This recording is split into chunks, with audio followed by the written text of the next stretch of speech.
Channel पर नए हैं तो चैनल को सब्सक्राइब करें और बेल आइकन को दबाना ना भूलें। भरी पार्टी में पत्नी ने अपने ही पति को इस तरह अपमानित किया। अरे छोड़ो ना यार, गांव से आया है, टाइम लगेगा। वैसे भी देहाती स्टाइल अभी ट्रेंड में है। रिया ने अपने दोस्तों से रवि का परिचय कराया। मीट माय हस्बैंड रवि, गांव से आए हैं, थोड़ा शाय हैं। किसी ने मजाक में कहा, रिया ये तो बहुत सिंपल है, तुम्हें तो कोई स्मार्ट बिजनेसमैन सूट करता। रिया भी हंस पड़ी, हाँ ये तो अब भी वही गांव वाले रवि हैं, बस पासपोर्ट नया बन गया है। सब हंसे सिवाय रवि के। उसकी आंखें झुकी, मुस्कान जबरन थी। दिल के अंदर कुछ टूटता हुआ महसूस हुआ। दरअसल रवि और रिया दोनों एक ही गांव के रहने वाले थे। रवि साधारण परिवार से था, पर संस्कारों से भरा हुआ, पढ़ा लिखा और सच्चा दिल वाला था। उसके माता पिता ईमानदार और सीधे साधे इंसान थे। गांव में सब लोग रवि की इज्जत करते थे। वहीं रिया अपने माँ बाप की इकलौती बेटी, नाजों में पली हुई थी। रिया बचपन से ही अपने नाना नानी के यहाँ विदेश में रहती थी और वहीं पर उसकी पूरी पढ़ाई लिखाई हुई थी। वो साल में बस कुछ दिन के लिए ही गांव आती थी। उसे गांव की मिट्टी, वो सादगी, वो छोटे छोटे रिश्ते कुछ ज्यादा समझ नहीं आते थे। एक दिन रिया के पिताजी को ख्याल आया, रवि एक अच्छा लड़का है, पढ़ा लिखा भी है, घर परिवार अच्छा है, तो क्यों ना रिया की शादी उसी से कर दी जाए। कम से कम बेटी पास ही रहेगी, ससुराल और मायका दोनों एक ही गांव में रहेंगे। घर वालों ने सोचा भी नहीं कि रिया की राय क्या है, उन्होंने शादी पक्की कर दी। उधर रिया विदेश में थी, पिता का फोन आया, बेटा जल्दी गाँव आ जाओ, एक जरूरी बात करनी है। रिया को अंदाजा भी नहीं था कि ये जरूरी बात उसके पूरे जीवन का फैसला बनने वाली है। उसने सोचा कि गांव जाकर धीरे धीरे सबको अपनी पसंद के बारे में बताऊंगी, पर जब तक वो पहुंची सब कुछ तय हो चुका था। गांव आने के बाद शादी से ठीक पहले रिया किसी तरह रवि से एक बार एकांत में मिलती है। उसने बिना समय गवाए साफ शब्दों में रवि से कहा, तुम सबके सामने शादी करने से मना कर दो। रिया की बात सुनकर रवि ने शांति से जवाब दिया, मैं मना नहीं कर सकता हूँ। हमारे और तुम्हारे दोनों के परिवार वाले इस रिश्ते से बेहद खुश हैं और मैं उनकी खुशी को उनसे छीनना नहीं चाहता हूँ। रवि के इस जवाब से रिया उससे काफी चिढ़ जाती है, पर अब और कोई रास्ता न देखकर वो चुपचाप शादी के लिए हाँ कर देती है। ड्रंग बज चुके थे, मंडप सज चुका था और सब लोग कह रहे थे, देखो कितनी अच्छी जोड़ी है, जैसे साक्षात भगवान ने मिलाया हो। रिया के मन में तूफान था, पर वो कुछ बोल न सकी। रवि ने भी बस एक नजर देखा उसे, न कोई मुस्कान, न कोई शिकायत, बस शांत आंखें, जैसे कह रही हूँ शायद यही किस्मत है। दोनों की शादी पूरे गांव की दुआओं के बीच हो जाती है। माँ बाप के चेहरे पर खुशी थी, लेकिन रिया के दिल में सवाल, क्या मैंने सही किया या बस सबकी खुशी में अपनी जिंदगी दे दी। शादी के बाद जब दोनों अपने कमरे में होते हैं तो रिया बिना किसी हिचक के रवि से साफ साफ कह देती है, मैं बेड पर सोऊंगी और तुम नीचे फर्श पर, क्योंकि मैंने तुम्हें पहले ही बता दिया था कि मैं इस शादी से खुश नहीं हूँ। शादी के कुछ ही दिनों बाद रिया ने कहा, रवि मैं चाहती हूँ कि तुम मेरे साथ विदेश चलो, वहीं मेरी नानी नाना रहते हैं, मैं वहीं पली बड़ी हूँ, वहीं रहना मुझे ज्यादा अच्छा लगता है। रवि ने बिना कोई सवाल किए कहा, अगर तुम खुश हो तो मैं तैयार हूँ।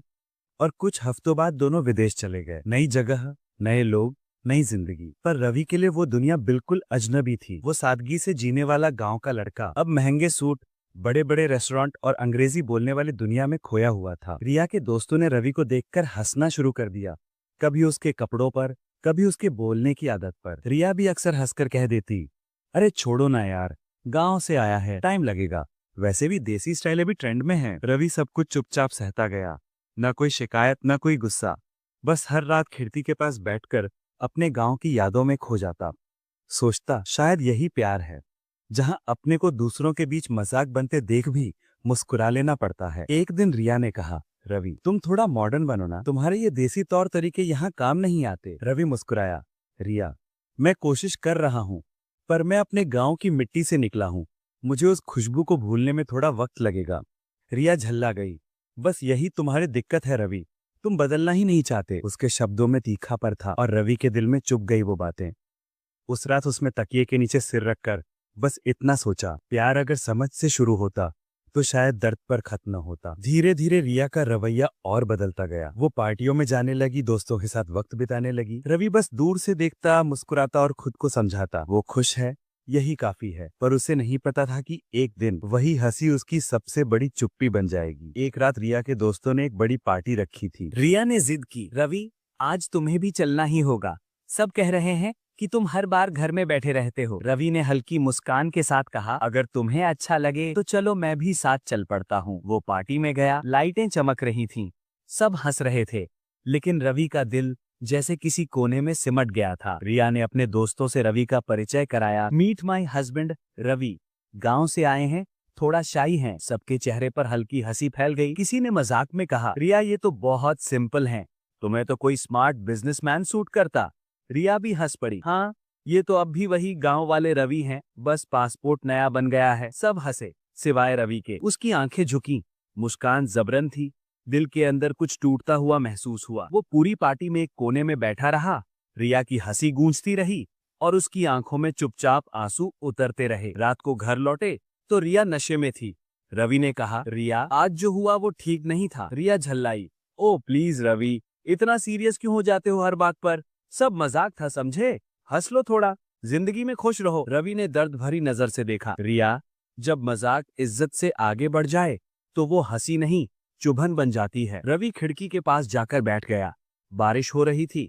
वो चुपचाप बाहर देखता रहा और अपने भीतर कुछ ठहरता हुआ महसूस किया। धीरे से उसने खुद से कहा, अब शायद मुझे लौट जाना चाहिए, जहां मेरी इज्जत भी थी और सुकून भी। अगले शाम उसने इंटरनेट खोला और 10 दिन बाद की फ्लाइट टिकट बुक कर ली, वापसी अपने देश की। उस शाम वो कमरे में बैठा था। थोड़ी देर सोचने के बाद बोला, रिया, मैं वापस गांव जा रहा हूँ। अब यहाँ मेरा दम घुटता है। मैं अपने लोगों के बीच रहना चाहता हूँ। रिया ने उसकी आंखों में देखा और ठंडे स्वर में कहा, ठीक है रवि, तुम्हारी मर्जी, जैसा तुम्हें ठीक लगे वैसा करो, लेकिन गांव जाकर सबको ये तुम ही बताना कि हमारी शादी अब बस नाम की रह गई है। कमरे में खामोशी छा गई। दोनों चुप थे। रवि ने खिड़की से बाहर देखा, बारिश गिर रही थी और तभी अंदर से नानी की दर्द भरी चीख सुनाई दी। रिया, ओह, सीना जल रहा है। रिया घबरा गई। नानी, नानी, क्या हुआ आपको? दोनों भागकर कमरे से बाहर आए। नानी जमीन पर गिरी थी, सांस लेने में तकलीफ हो रही थी। रवि ने झटपट उन्हें अपनी बाहों में उठाया और कार में बैठा लिया। रिया, जल्दी चलो, हॉस्पिटल। रात के सन्नाटे में हॉस्पिटल की बीप बीप की आवाज गूंज रही थी। डॉक्टर बाहर आए। मरीज की हालत नाजुक है, तुरंत ब्लड चाहिए, पर ग्रुप बहुत रेयर है। रिया के हाथ कांपने लगे। मेरा ग्रुप तो मैच नहीं करता, अब क्या करें डॉक्टर? रवि आगे बढ़ा। मेरा टेस्ट कीजिए डॉक्टर साहब, शायद मेरा ब्लड काम आ जाए। टेस्ट हुआ, रिपोर्ट आई, रवि का ब्लड मैच कर गया। रिया ने पल भर के लिए उसकी ओर देखा। आंखों में वही इंसान था जिसे उसने बार बार शब्दों से तोड़ा था, पर जो आज फिर उसी के लिए, उसी के परिवार के लिए अपना खून देने जा रहा था। रवि मुस्कुराया। चलो रिया, नानी को कुछ नहीं होगा। डॉक्टर ने रवि को अंदर ले जाकर ब्लड ट्रांसफ्यूजन शुरू कर दिया। रिया बाहर बैठी रही। उसके आंसू एक के बाद एक गिरते रहे। हर बूंद में पछतावा था, हर सांस में दर्द। कुछ देर बाद डॉक्टर बाहर आए। ब्लड ट्रांसफर सफल रहा, मरीज अब खतरे से बाहर है। रिया ने राहत की सांस ली और भागकर अंदर गई। रवि बेहोशी की हल्की हालत में लेटा था। चेहरे पर वही सादगी, वही शांति थी जो उसे पहली बार मिली थी उस दिन शादी के मंडप में। रिया ने धीरे से उसका हाथ पकड़ा। रवि, तुमने फिर से साबित कर दिया कि दिल बड़ा हो तो रिश्ते कभी छोटे नहीं होते। रवि ने थकी आवाज में कहा, रिया, जब कोई अपना मुश्किल में हो तो सोचने का वक्त नहीं होता, बस दिल चल पड़ता है। रिया के आंखों से आंसू बह निकले। वो फूट फूट कर रो पड़ी। मैंने तुम्हें समझने में बहुत देर कर दी रवि, तुम सच में मेरे लिए भगवान का तोहफा थे। रवि ने हल्की मुस्कान दी। कभी कभी देर से मिला एहसास भी जिंदगी बदल देता है, पर अब शायद वक्त हमारे साथ नहीं है। नानी अब ठीक थी, घर में फिर से शांति लौट आई थी, लेकिन रिया के मन में अब एक तूफान चल रहा था। हर बार जब वो रवि को देखती तो उसके दिल में एक टीस उठती, जिससे मैंने ठुकराया वही मेरे अपनेपन की पहचान निकला। रवि अब चुप रहने वाला इंसान नहीं रहा था। उसके चेहरे पर एक शांति थी, पर अंदर कहीं बहुत कुछ टूट चुका था। वो दिन भर नानी के कामों में मदद करता, रिया से ज्यादा बात नहीं करता, बस शाम को खिड़की के पास बैठकर गांव की फ्लाइट के टिकट को देखता रहता। रिया ने कई बार चाहा, आज बोल दूं रवि से कि अब मैं उसे जाने नहीं दूंगी, पर जब भी मौका आता उसके होंठ रुक जाते। आज नहीं, कल बताऊंगी, वो सोचती। फिर कल गुजर जाता, पर बात अधूरी रह जाती। हर दिन रवि की चुप्पी बढ़ती जा रही थी और रिया का डर भी। वो अब उसे खोना नहीं चाहती थी, पर कबूल करने की हिम्मत नहीं जुटा पा रही थी। आखिरकार वो दिन आ गया, रवि के जाने का दिन। सुबह रवि ने अपना छोटा सा बैग तैयार किया, फ्लाइट की टिकट जेब में रखी और धीरे से बोला, रिया, अब मुझे निकलना होगा। रिया की आंखें भर आईं। रवि, अगर मैं कहूँ कि मत जाओ तो क्या तुम रुक जाओगे? रवि ने हल्की मुस्कान के साथ कहा, रिया, रिश्ते रोकने से नहीं, निभाने से चलते हैं, और हमारे बीच जो कुछ था वो अब बस नाम के लिए बचा है। रिया फूट पड़ी। नहीं रवि, अब मैं तुम्हें खो नहीं सकती। मैंने तुम्हें समझने में बहुत देर कर दी, माफ कर दो मुझे। रवि ने उसकी ओर देखा। आंखों में नमी थी, पर चेहरे पर दृढ़ता भी। रिया, मैं तुम्हें दोष नहीं देता, शायद हमें बस एक दूसरे को समझने में वक्त लग गया, पर अब देर हो चुकी है। वो इतना कहकर मुड़ गया, पर रिया उसके पीछे दौड़ पड़ी। रवि, अगर तुम चले गए तो मैं टूट जाऊंगी। रवि रुका, पलटा और बोला, तुम टूटी नहीं रिया, तुम बस अब खुद को पहचान रही हो। मैं हमेशा तुम्हारी यादों में रहूंगा, पर अब हमें अपने रास्ते अलग करने होंगे। रिया बोली, मैं भी साथ चलेगी। शाम तक दोनों गांव पहुंच गए। रवि अब भी अपने फैसले पर अड़िग था। घर वालों के सामने उसने साफ कहा, हम दोनों अपनी शादी में खुश नहीं हैं और झूठा रिश्ता निभाना दोनों के साथ नाइंसाफी होगी। घर वालों ने चुपचाप उसकी बात मान ली। अगले दिन कोर्ट जाने का फैसला हुआ। रात आई, वो अंतिम रात जिसमें दो लोग एक ही छत के नीचे थे, पर दिलों के बीच कई मीलों की दूरी। रिया कमरे में आई, आंखों में आंसू थे, हाथों में हल्की साड़ी की चुन्नटें। धीरे से बोली, रवि आज हमारी आखिरी रात है ना? रवि ने सिर हिलाया। हाँ, आज शायद हमारे रास्ते अलग होंगे।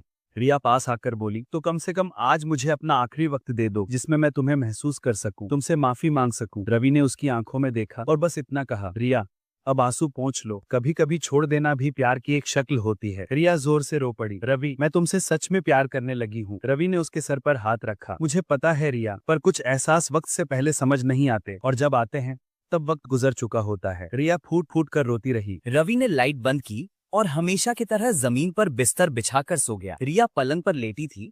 दोनों की आंखों से आंसू बहते रहे, लेकिन दोनों ने कुछ नहीं कहा। रवि ने आंखें बंद करते हुए धीरे से कहा, कल जब मैं चला जाऊं तो बस इतना समझ लेना रिया, मैं गया हूं, लेकिन तुम्हें भूलने नहीं बल्कि तुम्हें याद रखने के लिए।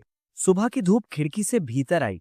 रवि का बिस्तर खाली था। टेबल पर सिर्फ एक चिट्ठी रखी थी। प्यार करना आसान है रिया, निभाना मुश्किल। रिया ने वो चिट्ठी सीने से लगा ली और पहली बार उसे महसूस हुआ, सच्चा प्यार हमेशा लौटता नहीं, कभी कभी बस दिल में रह जाता है। अगर आपको ये कहानी दिल को छू गई हो तो लाइक कीजिए, कमेंट में बताइए क्या प्यार में देरी से समझ आना भी एक गलती है, और चैनल को सब्सक्राइब जरूर करें क्योंकि ऐसी सच्ची कहानियां यही तो आपके दिल तक पहुंचती हैं।